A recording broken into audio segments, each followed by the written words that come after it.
அனைவருக்கும் வணக்கம். நண்பர்களே, கவிதை கதம்பம் என்ற தலைப்பிலே ஒரு சில கவிதை சொல்லுகிறேன், கேளுங்கள்.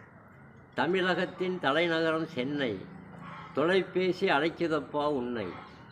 தாகம் தீர இளநீ தருது தென்னை, இதுபோன்று எழுதச் சொல்லுது என்னை. பாய் போட அழைக்குது திண்ணை, காமமோ மறைக்குது கண்ணை. கோழிக்கு இருக்குதப்பா பண்ணை, நீ தினமும் பாரப்பா விண்ணை. சில பேர் விரும்புகிறார் மண்ணை, பல பேர் விரும்புகிறார் பெண்ணை. பிள்ளைகளை நேசிக்கிறார் அன்னை, அவர்களுக்கே அர்ப்பணித்தார் தன்னை. சென்னையிலே உண்டு தாம்பரம், இன்று பல பேர் தேடுகிறார் விளம்பரம். திருமணமில்லா மனிதனோ தனிமரம், தோப்பாக மாறாது ஒரு மரம். நிமிர வேண்டும் வாழ்க்கையிலே நமது சிரம், இறைவனுக்கு போடுங்கள் பூச்சரம். அனைவருக்கும் கிடைப்பதில்லை ஆலய வரம், உதவியாக இருக்க வேண்டும் நமது கரம். புத்தனுக்கு ஞானமளித்தது போதி மரம், உயர வேண்டும் வாழ்க்கையிலே நமது தரம். நன்றி, வணக்கம். படைப்பு வெங்கடேசன் மேய்ச்சி.